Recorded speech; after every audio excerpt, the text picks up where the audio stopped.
Hello, everyone. Kitty Foss here, your storytelling astrologist, reader of the stars for June 2nd and June 3rd. Our moon is in Virgo, moved very late last night or early this morning, depending where you were. And Virgo is this very misunderstood sign. Virgo is the sign of solution generating. It always is looking how to put the pieces together, how to make things fit, build the picture. And it is the so below and often is considered to be rather nitpicky. But it is about how we put the smaller pieces that builds the bigger pieces, just as it's like looking at the larger pieces and breaking that down into tasks. So Virgo is that so below energy. And in the moon, it's very intuitive.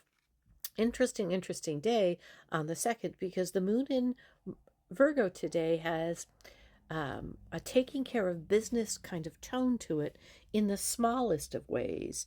It's examining the patterns of what seems to be kind of floating around in the ethers around us, in our minds, in our heart, and kind of following that little piece that wears at you. The word I like to use is niggling, kind of I don't want to say bugs you, but kind of has always putting something in front of you.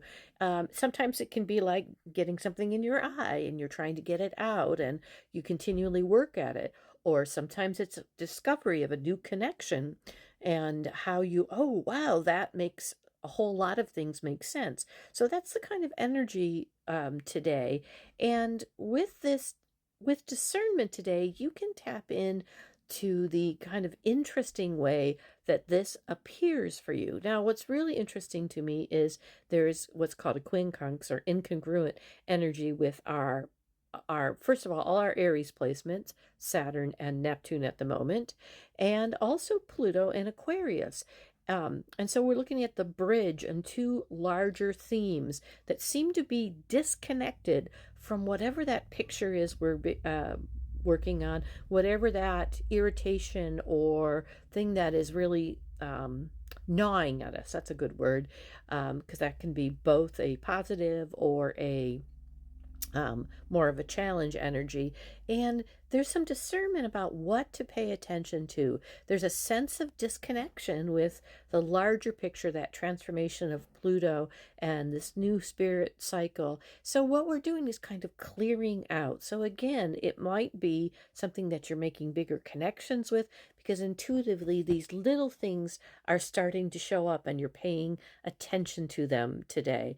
Hopefully, it's not the kind of in the eye irritation energy, but more about the let me put this together. And again, because the sun is in Gemini, you have some choices on how you experience that to move forward.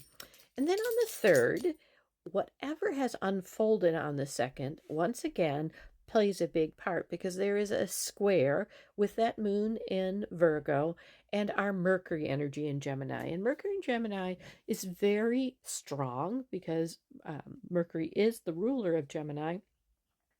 And it leads us to some real discernment on how we respond to those experiences, those things, those little pieces that appeared for us yesterday. And Mercury has been a pretty big player for the last couple of weeks, especially since it entered Gemini. Curiosity is at the peak, and a restlessness is stepping forth. Plus, we're in the season of Gemini, and that's part of Gemini's. There's a fickleness that has been happening, and excuse me, we have an alignment and we can concentrate now on some of our witty skills, those little pieces, those talents that we have, and put them together with what starts to appear on the 2nd and on the 3rd with discernment. We are following those nuances, following those patterns. And it's a great time to follow down the rabbit hole if something catches your fancy.